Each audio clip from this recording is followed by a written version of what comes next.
রব্বুল আলামিন বললেন, কদ আফলাহাল মুমিনুন।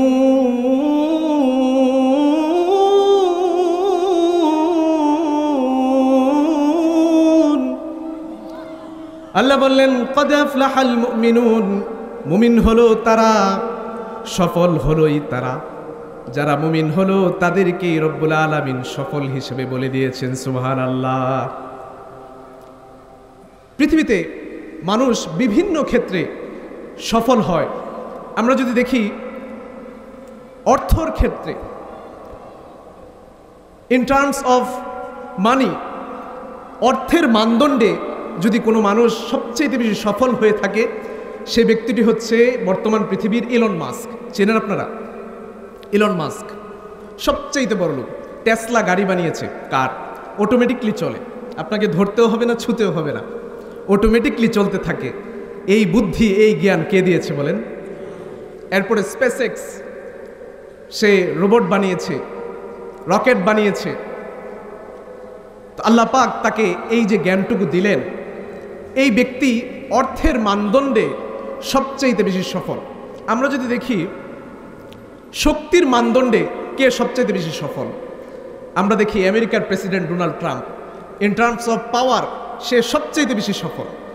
আমরা যদি দেখি নেম এন্ড ফেম, নাম যশ খ্যাতির ক্ষেত্রে সবচেয়ে বেশি সফল আমরা যারা এখানে রয়েছি, বেশিরভাগই আমরা বলবো বিভিন্ন খেলোয়াড়ের নাম, আমি নাম উচ্চারণ করব না, বিভিন্ন খেলোয়াড়ের নাম এক নামে সবাই চিনে, ঠিক কিনা বলেন?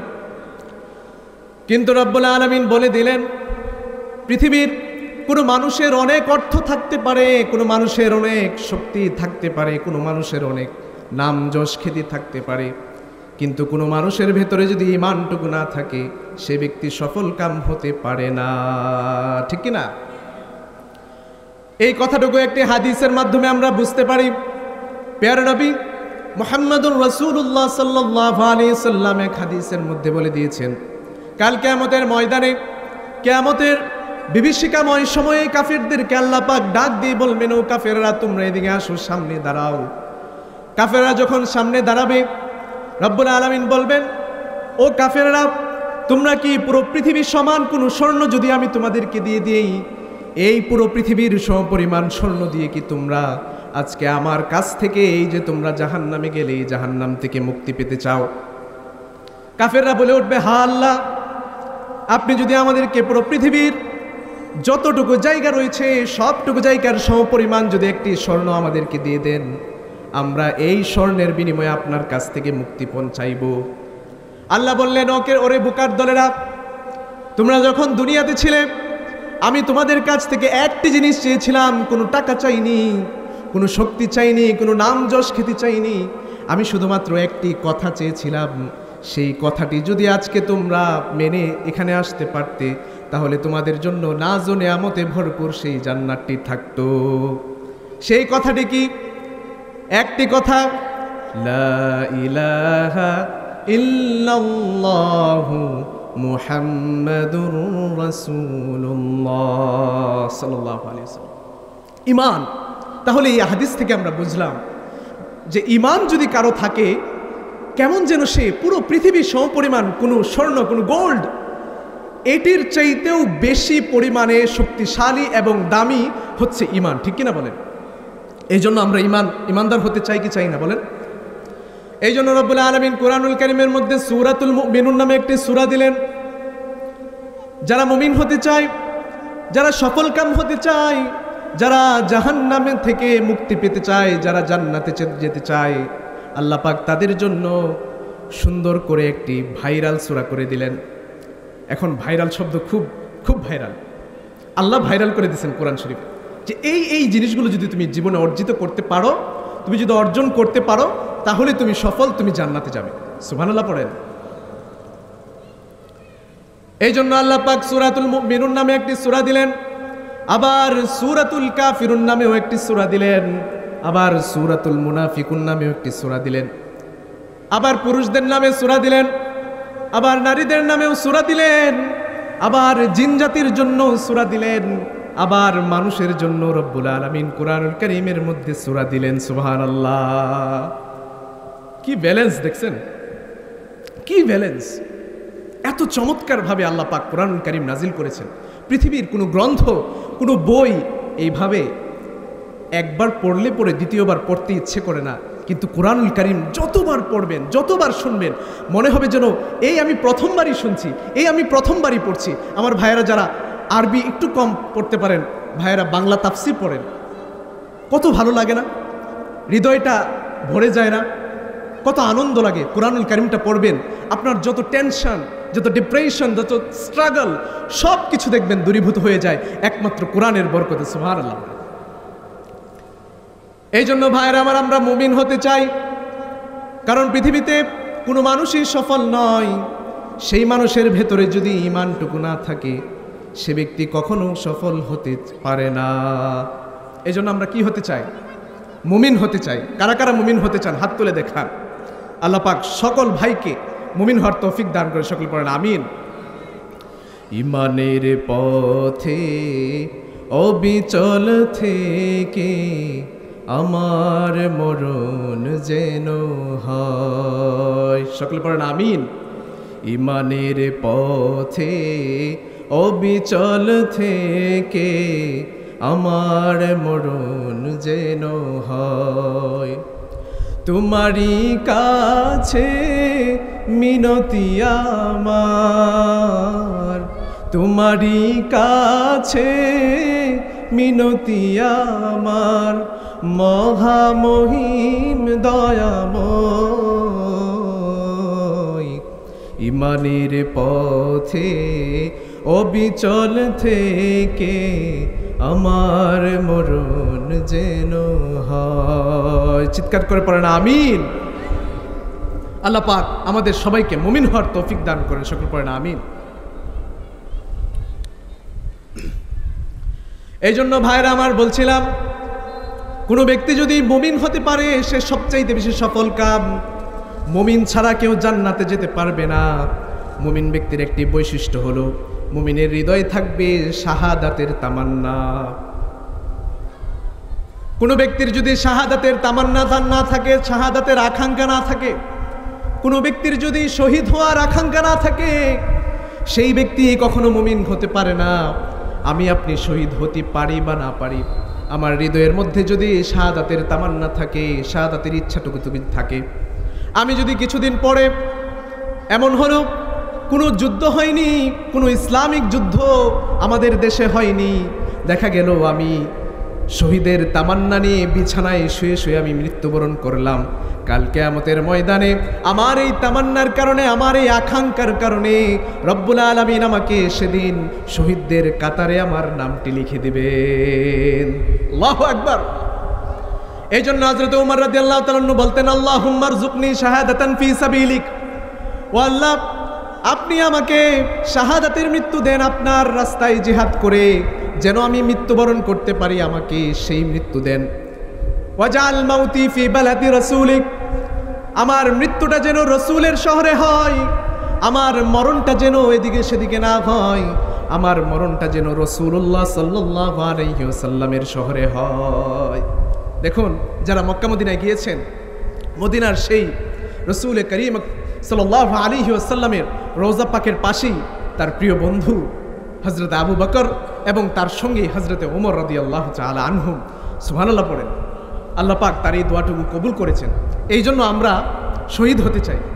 আল্লাহ, তুমি আমাদেরকে শহীদের কাতারে শামিল করে নাও। সকলে পড়েন আমিন। আমাকে শহীদ করে ওই মিছিলে শামিল করে নিও, আমাকে শহীদ করে ওই মিছিলে শামিল করে নিও।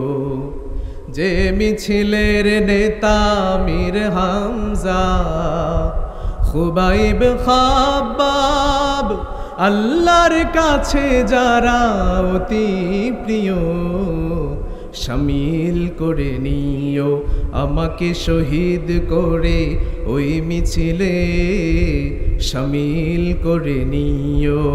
চিৎকার করে পড়েন আমিন। এই জন্য ভাইরা আমার বলছিলাম, আল্লাহ পাক সূরাতুল মুমিনুন কুরআনুল কারীমের মধ্যে দিয়ে দিয়েছেন মুমিনদের 7টি গুণাবলী সম্পর্কে আল্লাহ পাক এই সূরার মধ্যে বলে দিয়েছেন। এই সূরাটি নাজিল হওয়ার সময় একটি ঘটনা ঘটল। হযরত ওমর রাদিয়াল্লাহু তাআলা আনহু বর্ণনা করেন, আমরা একদিন রাসূল পাক সাল্লাল্লাহু আলাইহি ওয়াসাল্লামের সঙ্গে বসেছিলাম। হঠাৎ করে শুনতে পেলাম কোথায় যেন মৌমাছির গুনগুন আওয়াজ শোনা যায়, কোথায় যেন মৌমাছি ডাকছে এমন শোনা যাচ্ছে। আমরা চারিদিকে তাকিয়ে দেখলাম কোথাও কোনো মৌমাছি নেই, এদিকে ওদিকে তাকিয়ে দেখলাম কোথাও মৌমাছি নেই। হযরত ওমর বলেন, যখন দেখলাম মৌমাছি কোথাও নেই তখন বুঝতে পেলাম যে কোথাও মৌমাছির আওয়াজ পাওয়া যাচ্ছে না, আমার নবী পেয়ারা নবী মুহাম্মদুর রাসূলুল্লাহর উপরে কোরআনটা নাজিল হচ্ছে। সুবহানাল্লাহ। কোরআন যখন নাজিল হতো কিছু আলামত দেখা যেত, এর মধ্যে একটি মৌমাছির গুনগুন গুনগুন আওয়াজ শোনা যেত। আল্লাহু আকবার। কোরআন নাজিলের কিছু পদ্ধতি, ঘণ্টা ধ্বনির মতো মাঝে মধ্যে কোরআন নাজিল হতো। আপনাদের স্কুল কলেজে ঘণ্টা বাজায় না, এরকম ঘণ্টা ধ্বনি আরও শক্তিশালী, এইভাবে আল্লাহ পাক রাসূল আকরাম সাল্লাল্লাহু আলাইহি ওয়াসাল্লামের উপরে কোরআন নাজিল করতেন। ভাইরা আমার, প্রচণ্ড শীতের রাত্রিতে আমরা যখন লেপ কাঁথার নিচে, আমরা যখন শীতে কাতরাতে থাকি, ওই রকম শীতের দিনে যখন ঘণ্টা ধ্বনির মতো রাসূলুল্লাহর উপরে কোরআন নাজিল হতো, রাসূলুল্লাহর সারা শরীরটা ঘেমে যেত। কি কষ্ট করলেন!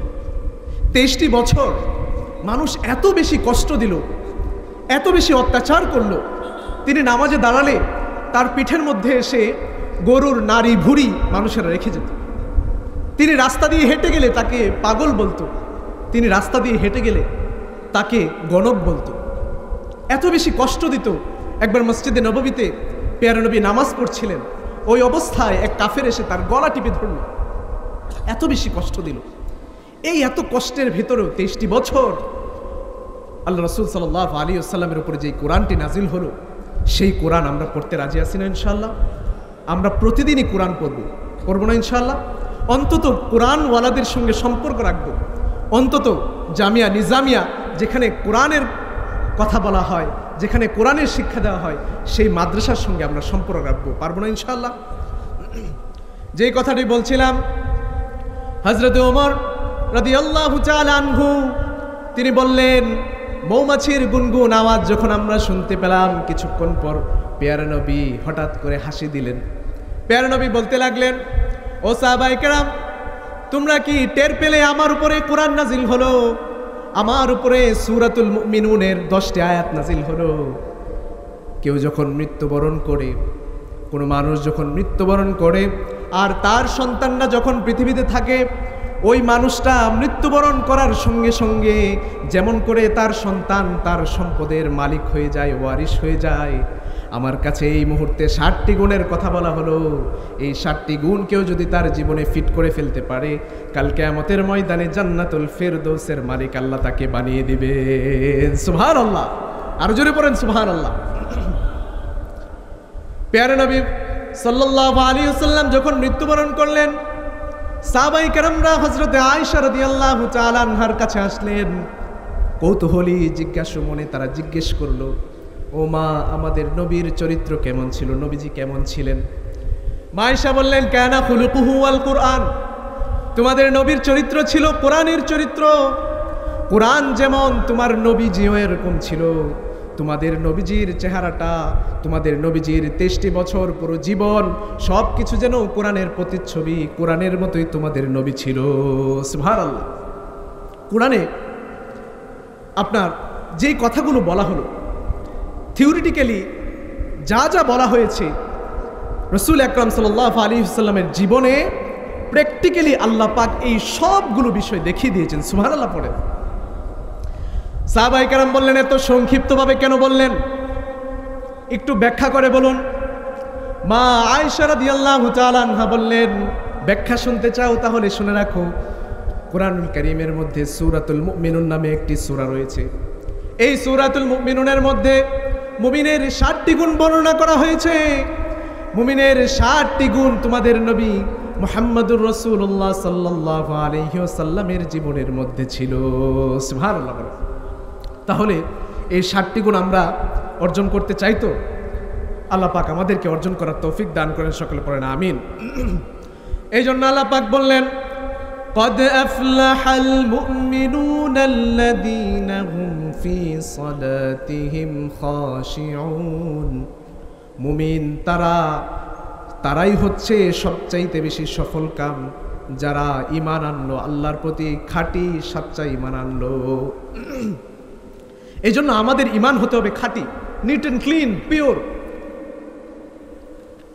খাঁটি ঈমান যদি না হয়, আমার ঈমান যদি নড়বড়ে হয়, তাহলে আমাকে যদি কেউ একটু টুকা দেয়, অর্থের লোভ দেখালো, ক্ষমতার লোভ দেখালো, তাহলে আমার ঈমান ভেঙে যাবে।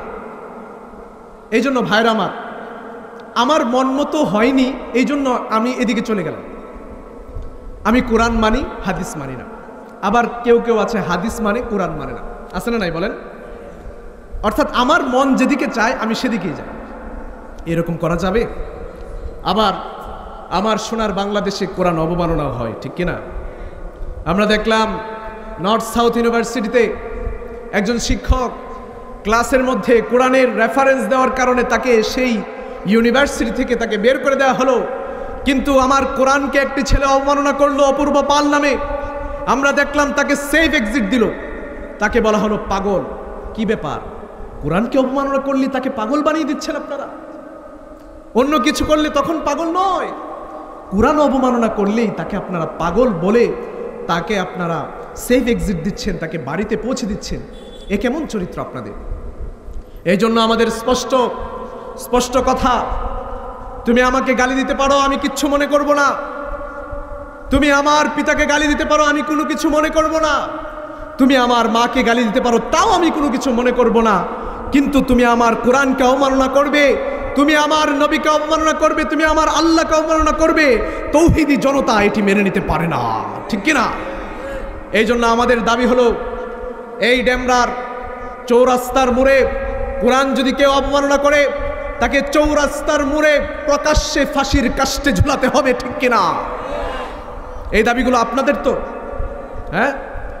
বাংলাদেশের সরকার এবং যারা দায়িত্বশীল তাদের কাছে আমাদের বক্তব্য, আপনারা স্কুলে স্কুলে গানের শিক্ষক দিচ্ছেন, LGBTQ সমকামিতা বাড়াচ্ছেন, কিন্তু সমস্ত ওলামায়ে কেরাম, সমস্ত জনগণ আজকে বলছে যে স্কুলের মধ্যে আপনারা ইসলামিক শিক্ষা দিন, কিন্তু আপনারা সেটি শুনতে পাচ্ছেন না। কেমন যেন আপনাদের কান বধির হয়ে গিয়েছে, আপনাদের চোখ অন্ধ হয়ে গিয়েছে, আপনারা কোনো কিছু দেখছেন না। আমাদের দাবি, স্কুলে গানের শিক্ষক দিয়ে কি করবেন? স্কুলে যদি ইসলামী শিক্ষা থাকে, কোরআন এবং হাদিসের শিক্ষা থাকে, সেই স্কুল থেকে যেই সন্তানগুলো বের হবে তারা আগামী দিনে আমাদের বাংলাদেশের কাণ্ডারি রূপে তারা পরিণত হবে, ঠিক কিনা? এই জন্য ভাইরা আমার, দেখবেন আজকে ইউনিভার্সিটিগুলোতে মাদক খুব বেশি বেড়ে গিয়েছে। কালের কণ্ঠ নিউজ করেছে, ইউনিভার্সিটিতে ছাত্ররা মাদক সাপ্লাই দেয়। দৈনিক ইত্তেফাক নিউজ করেছে, সবচেয়ে বেশি মাদক গ্রহণ করে ইউনিভার্সিটির তরুণেরা। কিছুদিন পূর্বে 15ই সেপ্টেম্বর সার্চ করে দেখতে পারেন, বিডি নিউজ 24 নামে একটা নিউজ আছে, একটা নিউজ পোর্টাল রয়েছে। এর মধ্যে বলা হলো 5 জনকে মাদক সাপ্লায়ার হিসেবে গ্রেফতার করা হলো, 2 জন ইউনিভার্সিটি। এখন বলুন, আমাদেরকে বলছে আমরা নাকি ইউনিভার্সিটিগুলো ঢাকা ইউনিভার্সিটি মাদ্রাসা বানিয়ে দিয়েছি, ঢাকা ইউনিভার্সিটি মাদ্রাসা হয়ে যাচ্ছে, সবাই খুব টেনশনে। দেখুন, আপনাদের জামিয়া নিজামিয়াতে কয়দিন মাদক পেয়েছেন বলেন? পেয়েছেন নাকি? সবাই একটু বলেন না, পেয়েছেন? তাহলে সোনার সন্তানগুলো, স্বর্ণের ছেলেগুলো কোথায় তৈরি হয় বলেন? মাদ্রাসায় তৈরি হয়। আজকে ইউনিভার্সিটিগুলোতেও কোরআনের শিক্ষা যাচ্ছে। শুধু খারাপ কাজ হচ্ছে তাই নয়, ভালো কাজ আরো বেশি হচ্ছে। আল্লাহ পাক ইসলামের পতাকা ইউনিভার্সিটিগুলোতে আল্লাহ পাক দিয়ে দিয়েছেন। আপনি দেখেন প্রত্যেকটা ইউনিভার্সিটিতে আজকে ছেলেমেয়েরা সকালবেলা উঠেই কোরআনুল কারীম তেলাওয়াত করছে। আপনাদের এই এলাকাতেও জামিয়া নিজামিয়াতে প্রতিদিন সকালে যখন সূর্য উদিত হয়নি, যখন কোনো পাখিও কথা বলেনি, যখন আপনি কোনো কথা বলেননি, সবাই নিস্তব্ধ ঘুম, তখন কোরআনের পাখিগুলো কোরআন পড়ছে, ঠিক কিনা বলেন? এই জন্য এই মাদ্রাসার সাথে সম্পর্ক রাখবেন তো? হ্যাঁ, টাকা পয়সা দিতে না পারেন, অন্তত আল্লাহর কাছে দোয়া তো করতে পারবেন। বলেন, সম্পর্ক রাখবেন, হুজুরের সাথে সম্পর্ক রাখবেন। ভাইরা আমার, আমাদের কিছু কথা না বললেই নয়। আমরা দেখতে পাচ্ছি বর্তমান বাংলাদেশে আমাদের এক বোন গাজীপুরের কালিয়াকৈরে হিন্দুত্ববাদী নিষিদ্ধ সংগঠন ইসকনের একজন সদস্য, সে আমার সেই বোনকে ধর্ষণ করেছে। এখন পর্যন্ত কোনো মিডিয়া কোনো কথা বলে না, ঠিক কিনা? এতগুলো মিডিয়া, যেই মিডিয়াতে এত খবর ছাপানো হয়, নায়ক নায়িকাদের আজাইরা কথা, অনর্থক নিউজ তারা ছাপিয়ে দেয়, কিন্তু আমার বোনটি যে ধর্ষিত হলো তার ব্যাপারে তাদের কোনো নিউজ নাই, ঠিক কিনা? আপনি দেখেন পরশুদিন টঙ্গীর একজন আমাদের খতিব মুহিবুল্লাহ সাহেব, ওনাকে মসজিদের মধ্যে এই ইসকনের বিরুদ্ধে মানুষকে সতর্কতামূলক কথা বলার কারণে তাকে দিনে দুপুরে অ্যাম্বুলেন্সে করে তাকে পঞ্চগড় পর্যন্ত নিয়ে যাওয়া হলো। পরদিন খোঁজ পাওয়া গেল তাকে শেকল বাঁধা অবস্থায় একটি গাছের মধ্যে পাওয়া হলো, একদম উলঙ্গ অবস্থায়। চিন্তা করুন, প্রকাশ্যে চিঠি দিয়ে তাকে হুমকি দিচ্ছে। আজকে আমরা কোন দেশে বসবাস করছি? আজকে আমার দেশে কেউ যদি একটু চুল কেটে ফেলে, আমরা কিছুদিন আগে একটা দেখলাম যে এক ব্যক্তির চুল কেটে ফেলা হলো জোর করে। আমরা এটাকে সমর্থন করি না, জোরপূর্বক কারো চুল কেটে ফেলা, সে চুল রেখেছে আর কি, এটা আমরা সমর্থন করি না। কিন্তু চুল কেটে ফেলার পরে উপদেষ্টা মণ্ডলী থেকে নিয়ে সবাই খুব সরব, ফেসবুকে একের পর এক স্ট্যাটাস। কিন্তু আমার বোন যে গাজীপুরে ধর্ষিত হলো, এই ব্যাপারে এখন পর্যন্ত কেউ একটি স্ট্যাটাস পর্যন্ত দেয় না, ঠিক কিনা? আমার আলেম যে গুম হলো দিনে দুপুরে, আজ পর্যন্ত এখন পর্যন্ত কেউ একটি স্ট্যাটাস পর্যন্ত দিচ্ছে না। যারাই যতটুকু দিয়েছে এগুলো দায়ী। তাহলে বোঝা গেল আমার দেশে চুল কেটে ফেললে সেটি খুব বড় অপরাধ। গাছ কেটে ফেললে, একটি গাছের ব্যাপারে কিছুদিন হয়েছে ঘটনা ঘটেছে, গাছ কেটে ফেললে সেগুলো বড় অপরাধ, সেগুলো নিয়ে আমাদের উপরের লেভেলের লোকরা খুব সরব। কিন্তু আমরা দেখতে পাচ্ছি আমাদের মা বোনদের ইজ্জত হানি করে ধর্ষণ করা হচ্ছে, আমাদের খতিব সাহেবদেরকে গুম করা হচ্ছে, এই ব্যাপারে তাদের কোনো বক্তব্য নাই, ঠিক কিনা? এই জন্য আমরা বলতে চাই, বাংলাদেশে ইসকনকে নিষিদ্ধ করতে হবে, ঠিক কিনা বলেন? এই হিন্দুত্ববাদী, এই সন্ত্রাসী সংগঠন বাংলাদেশে আমাদের মা বোনদের ইজ্জত হানি করছে, তাদেরকে অত্যাচার করছে, তাদেরকে ভাগুয়া, হ্যাঁ, লাভ ট্র্যাপের নামে একটা ট্র্যাপ তারা তৈরি করেছে। এই ছেলেগুলো মেয়েদেরকে ট্র্যাপে ফেলে বলে যে আমি ইসলাম খুব পছন্দ করি, আমি ইসলাম খুব পছন্দ করি, তুমি বুরকা পরো এটা খুব পছন্দ করি, তুমি নামাজ পড়ো এটা খুব পছন্দ করি। এইভাবে ট্র্যাপে ফেলে ফেলে তাকে প্রেমের জালে ফেলে এরপরে তাকে নিয়ে ধর্ষণ করে এবং তাকে হত্যা করে। তাহলে এখন বলুন, আপনারা সকলেই সতর্ক হওয়ার দরকার আছে কিনা বলেন? আপনাদের কাছে হাত জোর করে বলে, আপনাদের ঘরে গিয়ে আপনাদের মেয়েদেরকে, বোনদেরকে আপনারা ভালো করে জানিয়ে দিন যে মায়েরা, তোমরা এইরকম ট্র্যাপের মধ্যে পড়ো না। এরকম একটি ট্র্যাপ বাংলাদেশে চলছে। এই জন্য আমাদের দাবি হলো বাংলাদেশে ইসকনকে নিষিদ্ধ করতে হবে। আপনারা রাজি কিনা বলেন? বাংলাদেশে ইসকনকে নিষিদ্ধ করতে হবে, আমাদের দেশকে বাঁচাতে হবে।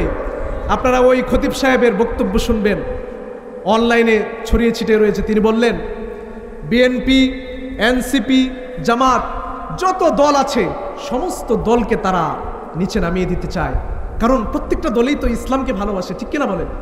প্রত্যেকটা দলের মানুষই তো আমার দেশকে ভালোবাসে, ঠিক কিনা বলেন? এই জন্য তারা বলছে যে এই দেশকে বাংলাদেশ বলে না, বলে অখণ্ড ভারত। এই চক্রান্তগুলো আমাদের দায়িত্ব আপনাদেরকে বলে যাওয়া, কারণ আপনার প্রত্যেকের ঘরে মেয়ে আছে। আজকে যে মেয়েটি ধর্ষিত হলো, সে কারো না কারো বোন, কারো না কারো সন্তান, কারো না কারো মেয়ে এত কষ্ট দিয়ে মারলো। কালকে তো আপনার সঙ্গে এটি ঘটতে পারে, ঠিক কিনা বলেন? হতে পারে না?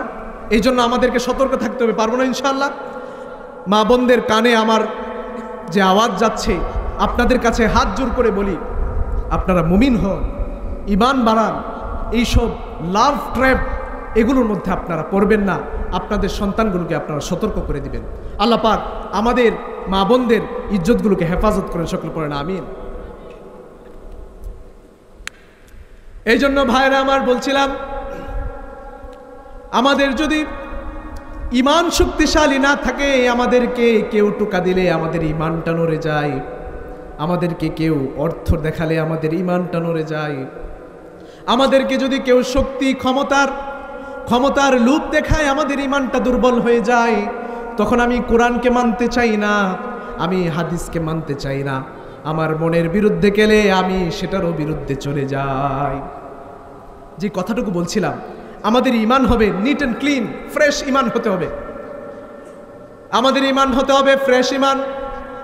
আল্লাহ পাক বলেন, আল্লাযীনা আমানু ওয়া লাম ইয়ালবিসু ঈমানাহুম বিযুলমিন উলাইকা লাহুমুল আমন ওয়া হুম মুহতাদুন।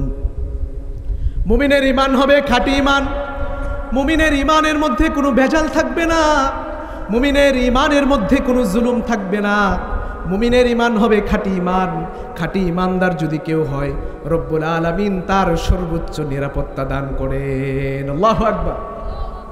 মুমিন যখন নামাজে যায়, মুমিন যখন সালাতের মধ্যে দাঁড়ায়, মুমিন তখন সে আল্লাহকে বলে আমি শিরিককারী নই। মুমিন বলে ইন্নী ওয়াজ্জাহতু ওয়াজহিয়া লিল্লাযী ফাতারাস সামাওয়াতি ওয়াল আরদ হানিফান ওয়া মা আনা মিনাল মুশরিকিন। মুমিন যখন রাব্বুল আলামিনের সামনে দাঁড়ায়, মুমিন যখন আল্লাহর সামনে দাঁড়িয়ে নামাজটুকু আদায় করে, মুমিন তখন বলে ওয়া মা আনা মিনাল মুশরিকিন, আমি মুশরিক নই, আমি শিরিককারী নই।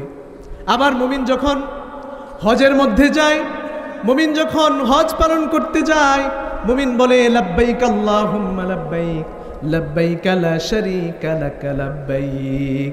ও আল্লাহ, আপনার কাছে আমি উপস্থিত হলাম, আমি কোনো শিরিককারী নই, আমি হলাম প্রকৃত মুমিন, আমার হৃদয়ে ঈমান টইটম্বুর, আমি কোনো শিরিককারী নই।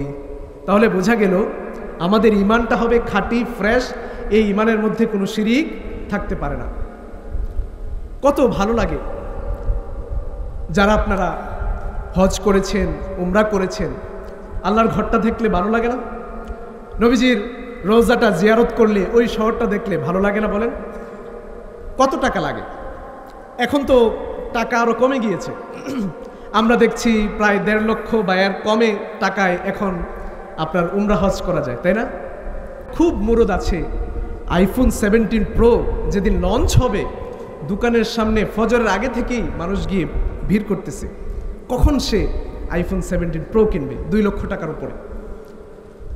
স্ট্যাটাস, আমাকে মানুষ বলবে আমি আইফোন 17 প্রো ইউজ করি, আমার দাম বেড়ে যাবে না? অথচ 1.5 লক্ষ টাকার মতো লাগে, আমি উমরা করতে পারছি না, আমি হজে যেতে পারছি না। আছে না নাই বলেন? আপনাদের এলাকায় আছে? সব জায়গায় আছে। এই জন্য আমাদের ঈমানটা বেড়ে যাবে যখন আমরা আল্লাহ পাকের সেই ঘরটুকু দেখব।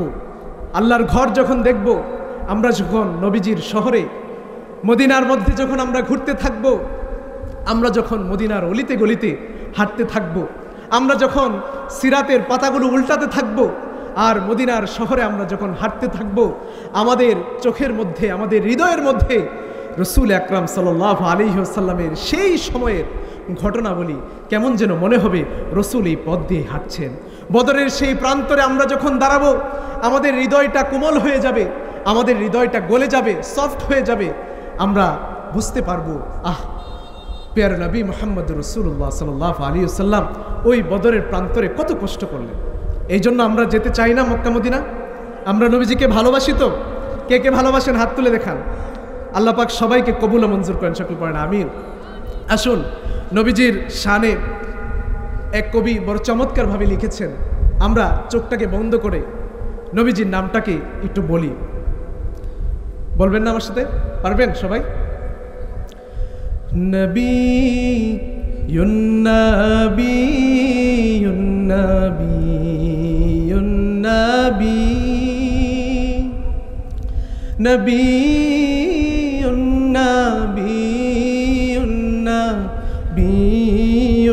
নবী, সবাই পড়েন নবী নবী নবী নবী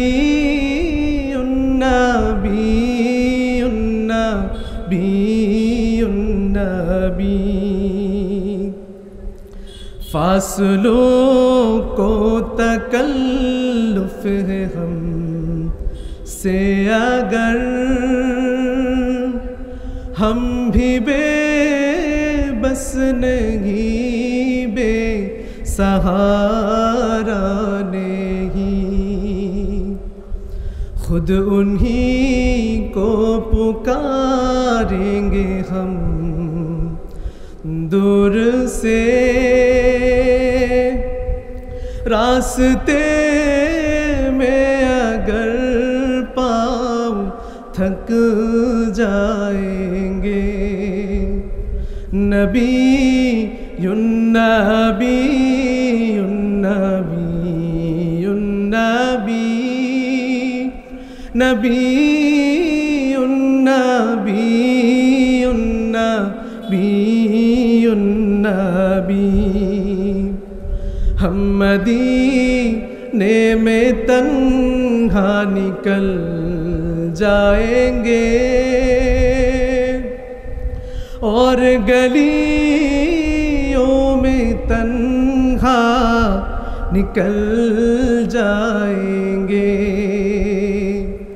हम वहाँ जाके वापस नहीं आएंगे ढूंढते ढूंढते लोग थक जाएंगे नबी युन्नबी युन्नबी युन्नबी नबी युन्नबी युन्नबी युन्नबी চিৎকার করে পড়েন আল্লাহু আকবার যাবেন নবীজির দেশে যাবেন আল্লাহু আকবার দূর থেকে যখন আমি গিয়েছিলাম দূর থেকে যখন আল্লাহর ঘরটি দেখলাম হৃদয় ছিঁড়ে কান্না চলে আসলো আল্লাহু আকবার কি দেখলাম আল্লাহর ঘর আমি আমার চোখ দিয়ে দেখতে পেলাম এর চাইতে সৌভাগ্য আমার কি হতে পারে বলেন আল্লাহ পাক আমাদের সবাইকে মৃত্যুর পূর্বে অন্তত একবার আল্লাহ পাক যেন আল্লাহর ঘরটা আমাকে দেখার তৌফিক দেন নবীজির কবরটা যেন জিয়ারত করার তৌফিক দেন আমার সব ভাইকে আল্লাহ যেন আমাদেরকে কবুল ও মঞ্জুর করেন সকলে পড়েন আমিন ভাইরা আমার যে কথাটুকু বলছিলাম আমরা যদি প্রকৃত মুমিন হতে পারি প্রকৃত খাঁটি মুমিন যদি হতে পারি আল্লাহ পাক বললেন তোমাদের টেনশনের কোনো কারণ নাই ওয়ালা তাহিনু ওয়ালা তাহজানু ওয়া আনতুমুল আ'লাউনা ইন কুনতুম মুমিনিন আল্লাহ বলছেন তোমরা যদি প্রকৃত মুমিন হতে পারো তোমরা যদি খাঁটি মুমিন হতে পারো তাহলে তোমরাই হবে বিজয়ী তোমরা ছাড়া আর কেউ বিজয়ী হতে পারবে না তোমরাই হবে সবচাইতে বেশি সফল কাম সুবহানাল্লাহ এই জন্য মুমিনের 7টি গুণ আল্লাহ পাক কুরআনুল কারীমের মধ্যে সূরাতুল মুমিনুনের মধ্যে বলে দিয়েছেন আল্লাহ বললেন قد أفلح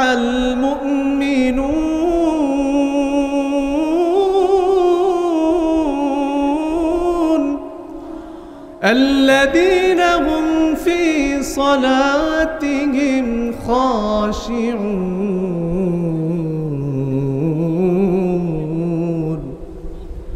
আল্লাহ বললেন মুমিনরাই হচ্ছে আসল সফলকাম الذين هم في صلاتهم خاشعون মুমিনের 1 নম্বর গুণাবলী হলো মুমিন যদি নামাজের মধ্যে খুশু খুজুর সঙ্গে নামাজটা আদায় করতে পারে মুমিনের হৃদয়টা যদি একমাত্র আল্লাহ পাকের কাছে রুজু হয় মুমিন নামাজে দাঁড়িয়ে ব্যবসার হিসাব করবে না মুমিন নামাজে দাঁড়িয়ে টাকার হিসাব করবে না মুমিন নামাজে দাঁড়িয়ে অনর্থক চিন্তা ভাবনা করবে না মুমিন নামাজে দাঁড়িয়ে দুনিয়ার কোনো কিছু চিন্তা করবে না মুমিনের হৃদয়টা একমাত্র চলে যাবে একজনের কাছে তিনি কে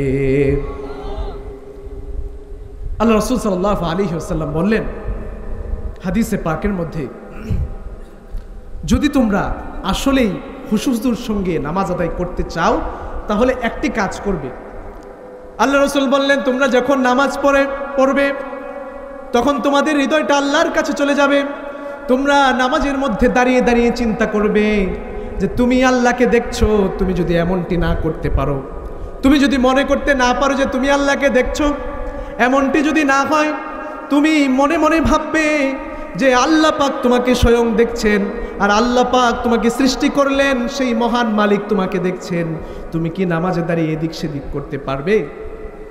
আনতা আবুদাল্লাহ কাআন্নাকা তারাহ ফাইন লাম তাকুন তারা ফাইন্নাহু ইয়ারাক। তুমি ভাববে তুমি আল্লাহকে দেখছো, যদি এমনটি না হয় তুমি ভাববে আল্লাহ তোমাকে দেখছে। দেখুন, দুনিয়াতে বড় দামি মানুষ, ধরেন প্রধানমন্ত্রীর সামনে, প্রধান উপদেষ্টার সামনে আপনি গেলেন, খুব সুন্দর করে পরিপাটি হয়ে, খুব চমৎকারভাবে আপনি হাতটাকে এভাবে রেখে আপনি তার সঙ্গে কথা বলবেন, বলবেন না? তাহলে যে আল্লাহ আপনাকে সৃষ্টি করলো, তার সামনে গেলে আপনি আপনার সবচেয়ে বাজে কাপড় গিয়ে আবার এদিক ওদিক তাকান, আবার চিন্তা করেন আজকে কত টাকা লাভ হলো, কত টাকা লস হলো, করি কি করি না আমরা? বলেন। আপনাদের কথা বলছি না, আমার কথা বলছি। আপনাদের ইমান মাশাআল্লাহ অনেক ভালো, আমার ইমান অনেক দুর্বল। এই জন্য ভাইরা আমার, নামাজে যদি আমরা খুশু, নামাজে যদি আমরা মনোযোগ ধরে রাখতে চাই, কিছু টিপস আছে। কিছু বিষয় যদি আমরা সামনে রাখতে পারি, তাহলে আমার নামাজটা হবে বড় চমৎকার নামাজ। এক নম্বরে আমরা যদি মনে করতে পারি যে এই নামাজটা আমার সর্বশেষ নামাজ, আমি যদি মনে করি এই নামাজটা আমার সর্বশেষ নামাজ, আমাকে বলা হলো আজকে এশার নামাজের পরে রাত 10টার মধ্যে তুমি মৃত্যুবরণ করবে, তাহলে ওই দিনের ওযুটা হবে আমার শ্রেষ্ঠ ওযু, ওই দিনের নামাজটা হবে আমার শ্রেষ্ঠ নামাজ, ঠিক কিনা? আপনাকে বলা হলো আপনি মৃত্যুবরণ করবেন, এই তো আর 3 ঘন্টা পরে আপনি মৃত্যুবরণ করবেন, আল্লাহু আকবার। আপনি ওযু টজু করে কি সুন্দর করে নামাজ পড়বেন। এই জন্য নামাজের সময় চিন্তা করবো এটি আমার শেষ নামাজ, কালকে সকালে আমি নাও জেগে থাকতে পারি, ঘুমের মধ্যে আমার মৃত্যু হয়ে যেতে পারি, মাটির ভেতরে চলে যেতে পারে, ঠিক কিনা বলে? আমার নাম ঘোষণা হতে পারে। এই জন্য ভাইরা আমার, কবে যে আজরাইল আলাইহিস সালাম আমাদেরকে নিয়ে চলে যান আমরা কেউ জানি না, ঠিক কিনা বলেন? কেউ জানি? বলতে পারবেন? মৃত্যুবরণ কতক্ষণ আগে কত সুন্দর করে হুজুর বলে গেলেন যে মানুষ সব কিছু অস্বীকার করতে পারে, কিন্তু মৃত্যুকে অস্বীকার করতে পারে না। আমাদের পাশের দেশে দেখুন, একজন বিত্তশালী, তার স্ত্রী, মুকেশ আম্বানি নাম আর কি, তার স্ত্রী এরকম একটি আপনার পানির বোতল বা গ্লাস $60,000 দিয়ে সে কিনেছে, বাংলাদেশি টাকায় 73 লক্ষ টাকার মতো। এই এক গ্লাস পানি সে এই জন্য খেয়েছে যেন তার শরীরের মধ্য থেকে কোনো ধরনের কোনো বয়সের ছাপ পাওয়া না যায়। এখন আবার কিছু ক্রিম বের হয়েছে, অ্যান্টি এইজিং ক্রিম। এই ক্রিমগুলো ইউজ করলে মানুষের শরীর থেকে বয়সের বার্ধক্যের যে ছাপ সেটি চলে যায়। এখন বলুন, যতই ক্রিম ইউজ করেন, যতই মেডিসিন ইউজ করেন, মরণকে আটকাতে পারবেন? মৃত্যু তো বরণ করতে হবেই। একদিন আওয়াজ আসবে, একদিন মসজিদের মাইকে আওয়াজ আসবে, অমুকের ছেলে অমুক মৃত্যুবরণ করেছে, অমুকের মেয়ে মৃত্যুবরণ করেছে, অমুক দাদা বেঁচে আছে, নাতি মরে গিয়েছে, আছে না? এই জন্য মৃত্যুর পূর্বে আমাদেরকে মৃত্যুর সামানা তৈরি করতে হবে, তো নাকি তৈরি করতে হবে না? আমাদেরকে মৃত্যুর সামানা তৈরি করতে হবে, কারণ একদিন আমাদের ডাক চলে আসবে। একদিন তোমারি নাম মসজিদে হবে এলান, একদিন তোমারি নাম মসজিদে হবে এলান। তৈরি থেকো, তৈরি রেখো কবরের মাল সামান, একদিন তোমারি নাম মসজিদে হবে এলান। একদিন তোমাকে পরিয়ে কাফন,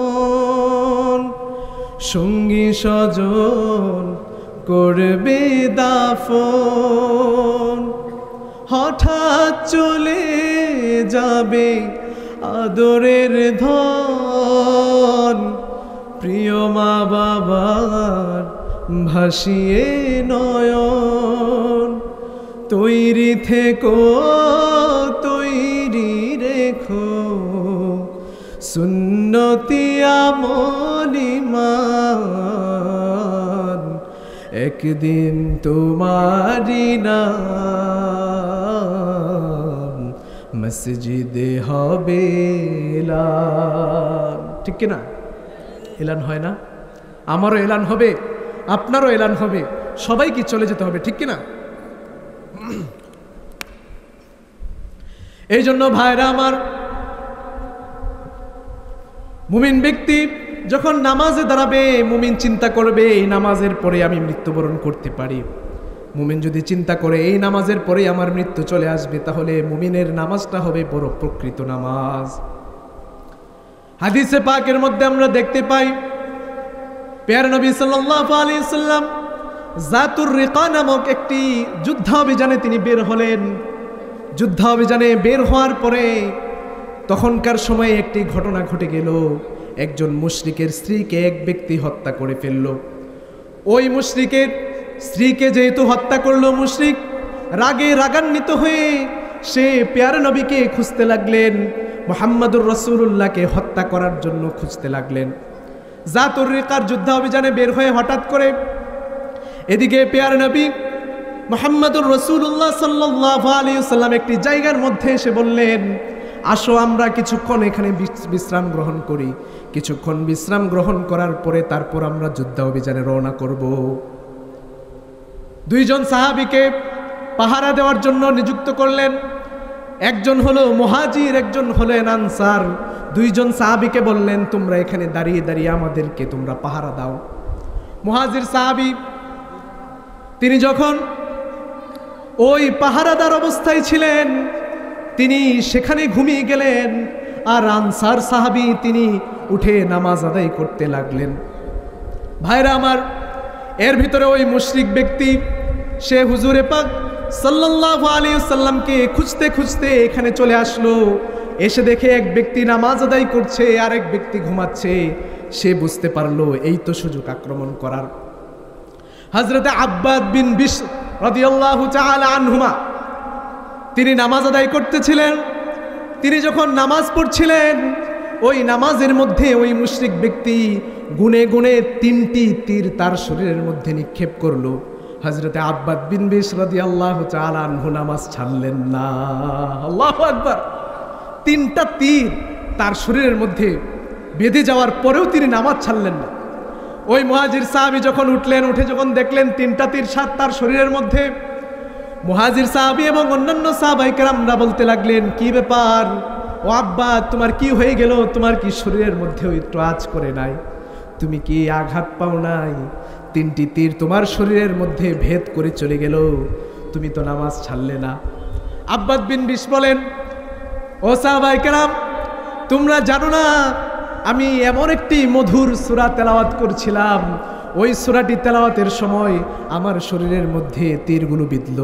আমি বুঝতেই পারি নাই, আমি টের পাই নাই, এত মধুর তেলাওয়াত করছিলাম, আমি সেদিকে খেয়াল রাখতে পারি নাই। আল্লাহু আকবার!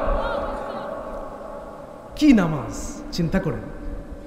হযরতে উরওয়া ইবনে জুবাইর রাদিয়াল্লাহু তাআলা আনহু তিনি অসুস্থ হয়ে গেলেন। অসুস্থতার এমন হলো যে তার পাটা কেটে ফেলার উপক্রম হলো, পাটা কেটে ফেলতে হবে। তো হযরতে উরওয়া ইবনে জুবাইর রাদিয়াল্লাহু তাআলা আনহু এই পাটা কোনোভাবে কাটা যাচ্ছে না। তখন তো এত প্রযুক্তি ছিল না, এত ভালো ডাক্তার মেশিন ছিল না তখন উরওয়া ইবনে জুবাইর রাদিয়াল্লাহু তাআলা আনহুকে বলা হলো, আপনি নামাজ আদায় করেন। তিনি নামাজে দাঁড়ালেন, নামাজের ভেতরেই তার অর্ধ পা কেটে ফেলা হলো, তিনি টেরও পান না। সুবহানাল্লাহ! বাড়িতে গিয়ে বললেন, আরো জোরে বলেন সুবহানাল্লাহ! আল্লাহু আকবার! কি ঈমান, কি ঈমান তাদের মধ্যে ছিল। বলেন আমাদের মধ্যে কেমন ঈমান? সাহাবায়ে কেরাম রাদিয়াল্লাহু তাআলা আনহুম তারা একে অপরের কথা বলতেন, আসো আসো আমরা ঈমানের কথা বলি, ঈমানের জিকির করি, ঈমানের আলোচনা করি। আমাদের ঈমানটা যদি চলে যায়, এখন চিন্তা করুন সাহাবায়ে কেরামের ঈমান কেমন ছিল আর আমাদের ঈমান কেমন। আমরা ঈমানের আলোচনা বাদ দিয়ে দিলাম, সাহাবায়ে কেরাম আজমাইন রাদিয়াল্লাহু তাআলা আনহুম সবসময় ঈমানের আলোচনা করতেন। এই জন্য আমাদের ঈমানটাকে বাড়াতে হবে। ভাইরা আমার, মুমিনের 2 নাম্বার গুণ আল্লাহ পাক বর্ণনা করলেন, ওয়াল্লাযীনা হুম আনিল লাগবি মুরিদুন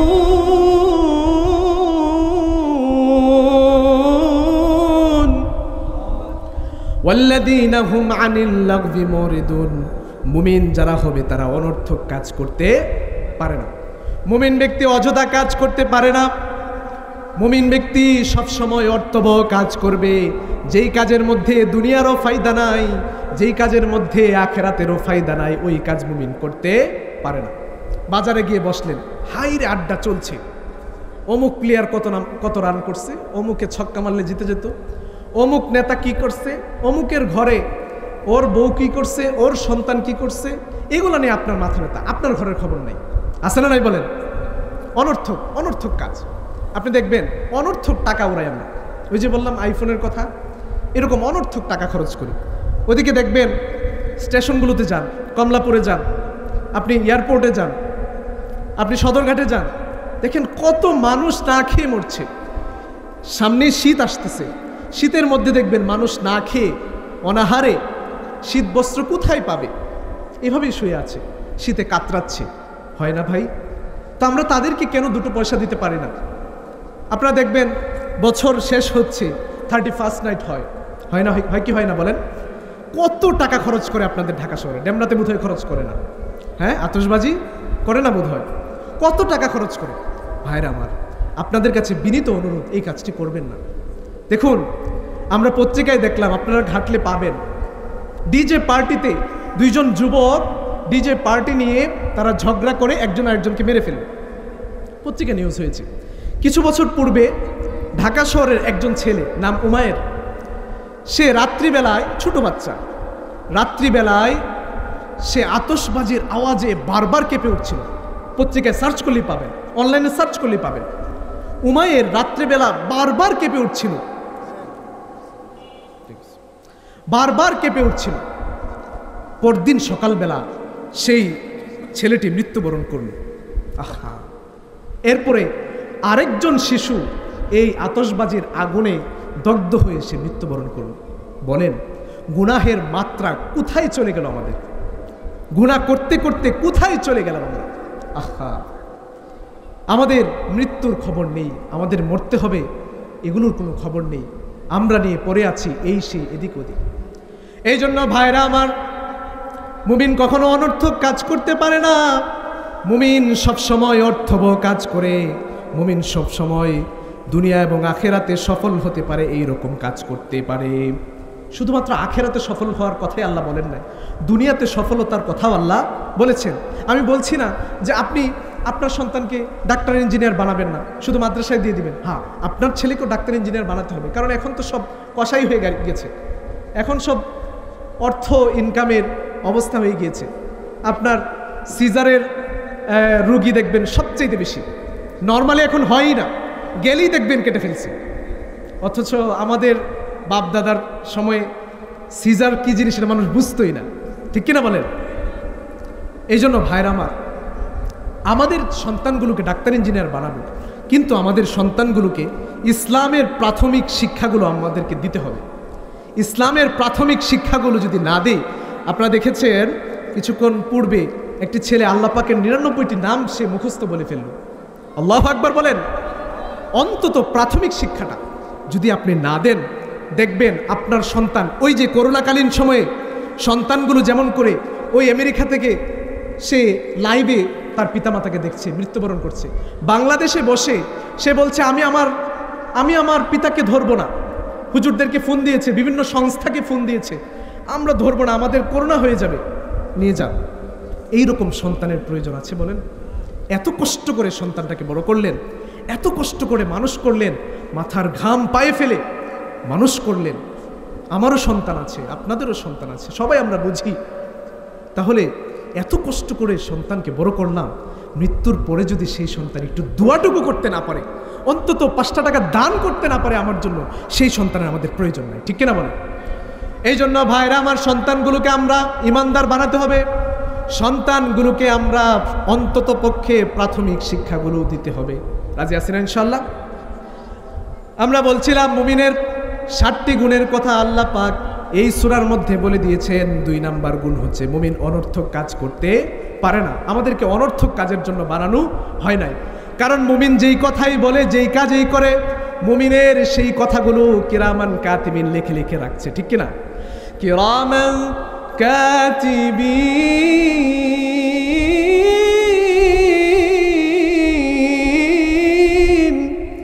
ইয়ালামুনা মা তাফআলুন।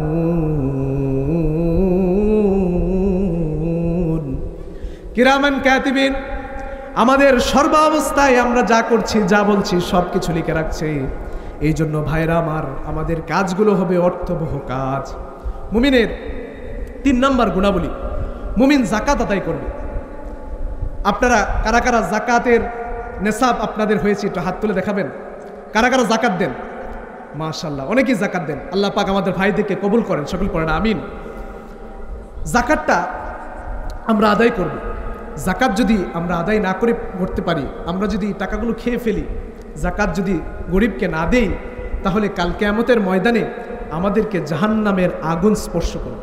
এই জন্য জাহান্নামের আগুন থেকে আমরা বাঁচতে চাই। তো যদি চাই তাহলে এটি হচ্ছে গরিবের অধিকার, তাকে দিয়ে দিতে হবে। পারবো না ইনশাআল্লাহ? এরপরে আল্লাহ পাক বলছেন ওয়াল্লাযীনা হুম লিফুরুজিহিম হাফিজুন। আমরা যদি আমাদের লজ্জাস্থানকে হেফাজত করি, আল্লাহ রাসূল বলছেন যে ব্যক্তি 2টো জিনিসের গ্যারান্টি আমাকে দিল, 2 চোয়ালের মধ্যবর্তী জায়গার গ্যারান্টি আমাকে দিল, 2 রানের মধ্যবর্তী জায়গার গ্যারান্টি আমাকে দিল, এগুলো হেফাজতের গ্যারান্টি আমাকে দিল, আমি তাকে জান্নাতের গ্যারান্টি দিলাম। সুবহানাল্লাহ পড়েন। এই জন্য আমাদের মা বোনেরা আজকে অকাতরে তাদের লজ্জাগুলোকে বিলিয়ে দিচ্ছে, এখানে সেখানে, রাস্তাঘাটে, পার্কে তাদের লজ্জাগুলোকে বিলিয়ে দিচ্ছে। আমরা আপনার কাছে, আপনাদের কাছে আমরা আবেদন করব, দয়া করে মা বোন, আপনাদেরকে আল্লাহ পাক বড় সম্মানিত করে বানিয়েছেন। নিজেকে এত তুচ্ছ মনে করবেন না, এত খেলনা মনে করবেন না। কেউ একটু ফুসলিয়ে দিল আর আপনি চলে গেলেন, না, এরকম মনে করবেন না। আপনার পিতা মাতা এত কষ্ট করে, এত আদর করে আপনাকে বড় করেছে। কোনো পিতা মাতা বলেন এভাবে ভেগে গেলে, অনৈতিক কাজ করলে সে খুশি হতে পারে? বলেন, তার হৃদয়টা ছিঁড়ে যায় না? বলেন। এই জন্য আমাদের মা বোনদের কাছে আমাদের আকুল আবেদন, আপনাদের লজ্জাস্থানগুলোকে আপনারা হেফাজত করবেন। আমাদের যুবক ভাইদের কাছে আমাদের আবেদন, আপনারা আপনাদের নজরটাকে হেফাজত করবেন। আল্লাহ পাক এরপরে বলছেন ওয়াল্লাযীনা হুম লিআমানাতিহিম ওয়া আহদিহিম রাউন। আমরা আমানতের খেয়ানত করব না। যে ব্যক্তি আমানতের খেয়ানত করে তাকে হাদিসে পাকের মধ্যে বলা হয়েছে সে হচ্ছে মুনাফিক। আমরা মানুষের ওয়াদা, ওয়া আহদিহিম রাউন, ওয়াদা রক্ষা করব। কাউকে বললাম আগামী নির্বাচনে পাশ করলে এই রাস্তাটা করে দিব, এইটা করে দিব, ওইটা করে দেব, খুব সুন্দর বক্তব্য, কিন্তু পাশ করার পরে ওনাকে আর পাওয়া যায় না, উনি লন্ডনে গিয়ে বসে আছেন। ঠিক কিনা বলেন? না, এটা বলবেন না। যেটা আপনি করতে পারবেন সেটাই বলবেন, যেটা আপনি ওয়াদা দিতে পারবেন সেটাই বলবেন। এরপরে আল্লাহ পাক বলেছেন ওয়াল্লাযীনা হুম আলা সালাওয়াতিহিম ইউহাফিজুন, যে তার সালাতকে রক্ষা করে, যেখানেই থাকুক সে তার নামাজকে কাজা করে না, সে তার নামাজকে আদায় করে।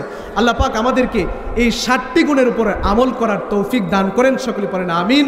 আমি আমার জন্য দোয়া চেয়ে নিচ্ছি, সকলে আমার জন্য দোয়া করবেন। এবং আজকে যে আলোচনাটুকু করলাম, সর্বপ্রথম আমাকে এবং পরবর্তীতে আপনাদেরকে এই আলোচনার উপরে আমল করার তৌফিক দান করেন। সকলে পড়েন আমিন। ওয়া আখিরু দাওয়ানা আনিল হামদুলিল্লাহি রাব্বিল আলামিন। আসসালামু আলাইকুম ওয়া রাহমাতুল্লাহি ওয়া বারাকাতুহু।